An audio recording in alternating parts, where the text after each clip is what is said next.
And hello and welcome to AleksTabletops MTG Quick Study episode 53. My name is Alex and let's start our 53rd match. Okay, launch it. So in this episode we played again with the Stuff Seekers with the Boros deck. I believe now I actually named this deck a little bit differently. So I guess my Stuff Seekers are now removed and they're called a little bit differently. I rebuilt this deck a little bit and it actually works a little bit different. But since this recording was recorded like a couple of months ago, I guess whatever we have we're going to try to analyze. Which is the whole point of MTG Quick Study series. To basically analyze things and by rewatching and trying to get through the analysis. So, had to mulligan. It was pretty bad hand. Hope to get something better. We actually got a pretty decent start. I mean, we have a Knight of Grace, which is a good thing. It will have a first strike, so that means that opponent is not going to be able to kill it that quick. Also hexproof from black, but I doubt that opponent plays with the black. Although it's not the case, but like, for instance, the start for this deck that we're playing now against, by the way, we're playing in raiding, potentially. No, we're actually playing in raiding. Okay, interesting. I guess first matches I played in raiding.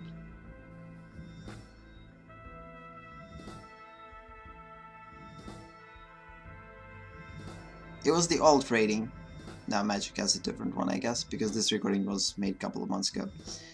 Okay, apparently we're playing against the Tempo deck, which means that I know this deck pretty well, at least now. I didn't know this deck that well at that time when I played this match, so it's pretty interesting to see how I'm going to kind of react to certain situations. So, I'm not going to talk that much this match, I'm probably going to just watch it and try to analyze it.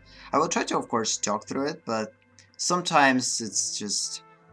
So, the main idea of the Tempo deck is to put a small threat and always have a protection for them. So, and constantly press opponent with small creatures that are super hard to destroy. So, you basically will kill opponent with lots of small damage and basically enabling opponent to do anything. So no matter what I will do to remove, for instance, Mistcloak Herald, or to remove Siren Storm Tamer, I'm not going to be able to do this because if I will try to, for instance, kill Mistcloak Herald, opponent has the possibility to counter this spell with Siren Storm Tamer. Also, if I will play right now any card, opponent could have a possibility to counter it, which again might be the case. Okay, opponent didn't have a counter, or maybe decided not to use it because again, it's all about maintaining the tempo. And if for instance you will put a not that big of a threat, it's better to actually not counter it and keep counter for something bigger. Which opponent might think that I have, but the thing is, I don't have anything big in this deck. The biggest card in this deck is probably, I don't know. I actually don't have that much of a big cards in this deck. Only a couple of those. Because again, this deck is pretty inconsistent. This is not a regular Boros deck that usually people are playing. It's pretty all over the place jank deck that built from lots of cards that I had at that point. Okay, now we have a pretty big threat, like 4/4 Gene, that will become bigger and bigger. We're not going to be able to remove anything right now because opponent 100% has something to save Tempest Gene. Again, either sacrificing a Siren 1/1 to counter the spell, or put a hexproof dive down, basically using dive down on Jin or Mistcloak Herald. So at least we have blocker in Pegasus, which is a good thing. So we'll be able to prevent partial damage. And I guess I will block here. Yeah, there's a good chance that we're going to win this match. I would say we're probably going to win. We're probably going to lose this match. I said win? Okay, we're going to lose this match. So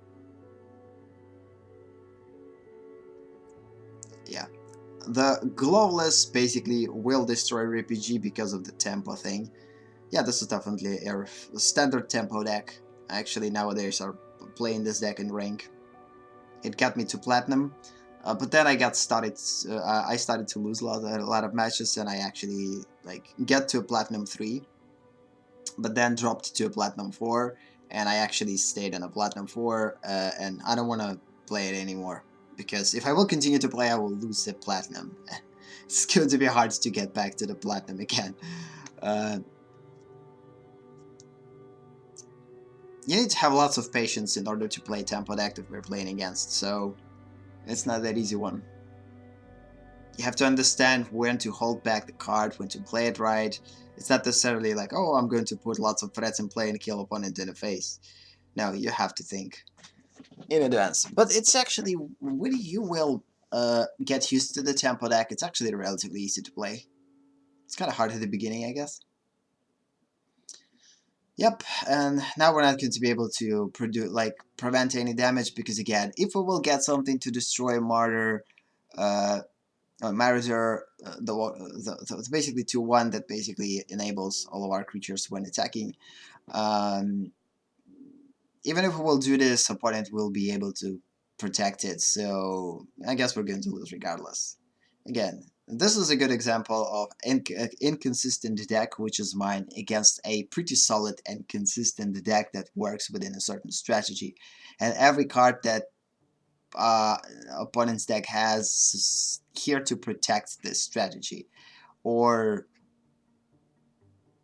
make this strategy work better. My deck, it's not necessarily has a certain strategy. I mean, we have lots of awesome cards that work like pretty good on its own, but they're not necessarily work that well in cohesion. So,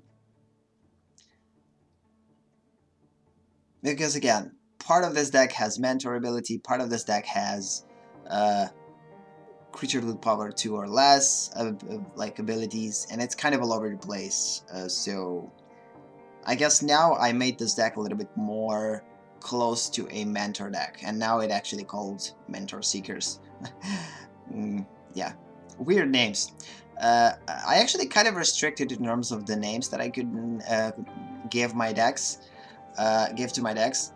since most of my decks are kind of certain type of seekers. Usually I don't have to think that much in order to name my deck. Like, all of my decks are seekers, so if I'm playing with the mentor ability, then I could call them only mentor seekers or whatever. If I will play with the ability of the utilizing ability with creatures 2 or less, I will call them 2 seekers, which seems redundant and weird and probably not cool at all, but whatever.